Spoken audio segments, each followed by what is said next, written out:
Hello guys, my name is Arohi, second year MBBS student at NHL Agency Medical College. Uh, I want to know that, I want to tell that as a first of all, first month has already passed. Now what real MBBS life would be, what are the things that will happen to you that you should know, how MBBS life will be in the first year. First of all, it will be very hectic. Second, it will be a transition like from 8th to ninth, or we can say 10th to 11th. It will be very much time confusing. There will be new people, there will be new life, new places to explore, and other function more. For the first 6 months, literally I was surviving in that MBBS. For the 6 months, I was like thriving. मुझे कुछ नहीं पता है, क्या करना है, क्या पढ़ना है, क्या सब चल रहा है क्लासेस में, और मुझे कुछ भी नहीं पता था. इसीलिए this will be a very much different. What to expect after 1 month? Exams, first of all, month ending will come or part ending, or we can say after 1 and 1.5 month, your first prelim exams will be there.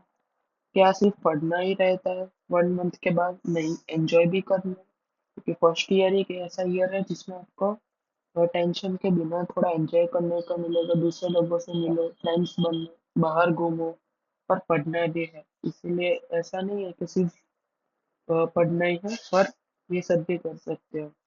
आप sports में जाइए, extra curricular कीजिए, games या different club और event अगर आपके college में हो तो उसमें जाइए. How to manage pressure and anxiety? पहले तो प्रेशर क्यों रहेगा, क्योंकि हम पढ़ते नहीं हैं. तो क्या, तो पहले आप हर रोज या 3 से 2 घंटे की पढ़ाई का एक शेड्यूल बनाइए, और फिर खुद को मिनिमम 3 आवर्स और रीड. फिर खुद को खुश रखें या ऐसी चीजें करें कि जिससे आप खुश रहो.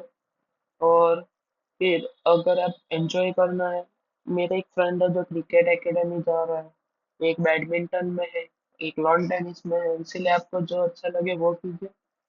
फिर ये एक मेजर ट्रांजिशन रहेगा अगर कोई हॉस्टल लाइफ में आपको पहली बार आओगे. आधे लोग जो बाहर से आते हैं, तो वो एक बहुत टफ है. नई रिस्पॉन्सिबिलिटीज आएंगे, वो भी एक चैलेंजिंग है. एज एन खाना पानी, वहाँ का एनवायरनमेंट, वहाँ के लोग कैसे रहेंगे, ये सब आपको नया नया पता चलेगा. क्योंकि अभी वो दिवाली गई थी, तो इसीलिए आधे लोग तो प्रॉपर हुए नहीं होंगे, क्योंकि अभी 1 मंथ ही हो रहा है. तो आप इन सब से भी आपको सरवाइव करना पड़ेगा, क्योंकि ये सब भी बहुत लिटरली. मैं मेरी हॉस्टल लाइफ में 6 मंथ के लिए सेट नहीं हो पा रहा था. मेरे हर रोज कोई नया नया का नया प्रॉब्लम आ रहा था, इसीलिए ये बहुत डिफिकल्ट था.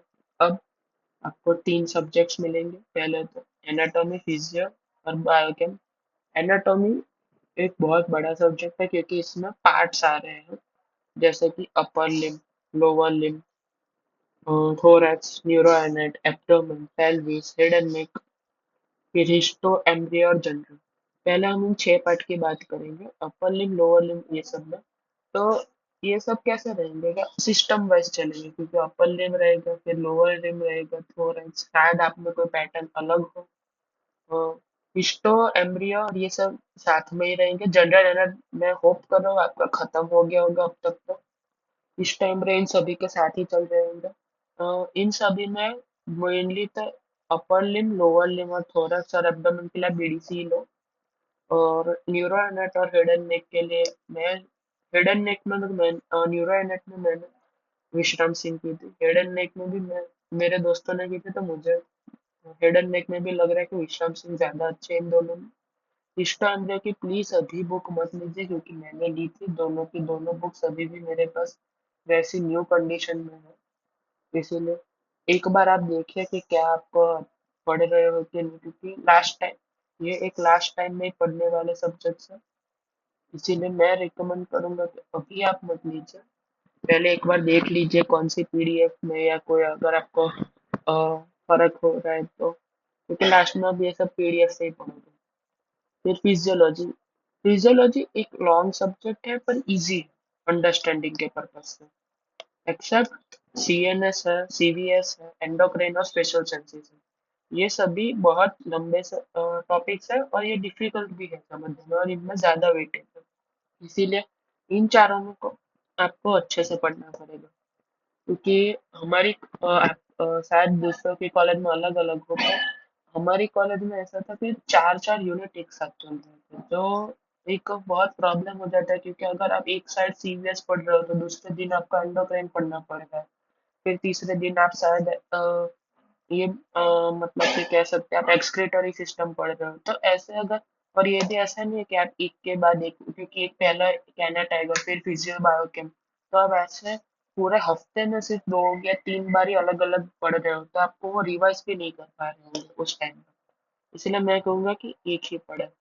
फिर बायोकेमिस्ट्री आता है, ये it is like a mystery subject, क्योंकि most of all of you will be read from last time और एट अ लास्ट मोमेंट, और आप सब जाम्बुलकर सर की पीडीएफ या उसकी बुक्स में से ही पढ़ोगे। मेरे साथ भी हुआ था, मैंने सत्यनारायण ली थी, फिर उसमें से पढ़ा था दो तीन चैप्टर्स, पर लास्ट एग्जाम्स जब आ रही थी तब मुझे जाम्बुलकर सर की नोट्स पे ही पढ़ रहा था। फिर हाँ लिपिड, मैं इसमें कहूँगा आप चैटर्जी या इस बुक्स में जाए, क्योंकि ये चैटर्जी और सत्यनारायण एक साथ में रखे और जाम्बुलकर सर की नोट्स रखे, क्योंकि इन दोनों में ज्यादा कंटेंट मिलेगा, तो आप क्या पीडीएफ के फॉर्म में एक्सचेंज कर रहे होंगे उन दोनों को, तो शायद हो सकता है इसमें लिपिड और मिसलेनियस टॉपिक्स वेरी इंपॉर्टेंट है एग्जाम्स के पर्पज से। फिर आपको मैं एग्जाम इन्फो दे देता हूँ कि कौन सी एग्जाम्स रहेगी आपकी। गुजरात यूनिवर्सिटी में जिसमें से हूँ, उसमें most of the month ending का सिस्टम है, और दूसरे सभी कॉलेजेस में मोस्ट ऑफ यही होता है। मंथ एंडिंग और सिस्टम एंडिंग एग्जाम्स आएंगी, फर्स्ट इंटरनल्स होगी, सेकंड इंटरनल्स, प्रीलिम्स और यूनिवर्सिटी।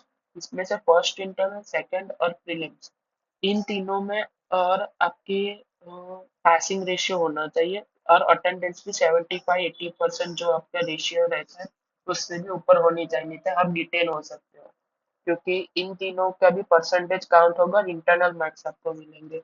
अगर ये इंटरनल मार्क्स आपको नहीं हो पा रहे तो आप यूनी एग्जाम नहीं दे पाओगे यूनिवर्सिटी, आप वहीं से डिटेन हो जाओगे और आपकी सप्ली आ सकती है। इसीलिए आपको इन सभी में पास होना है, और अटेंडेंस भी मेंटेन रखनी है।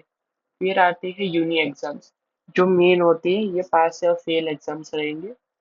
हाँ, यूनी एग्जाम्स मतलब कि आपकी फाइनल एग्जाम्स की तरह रहेगी, इसके मार्क्स आपके रिपोर्ट या जो आप कह सकते हैं उसमें काउंट होते हैं। इसी की ये डिसाइड करेगा कि आप सेकेंड ईयर में जाओगे या नहीं।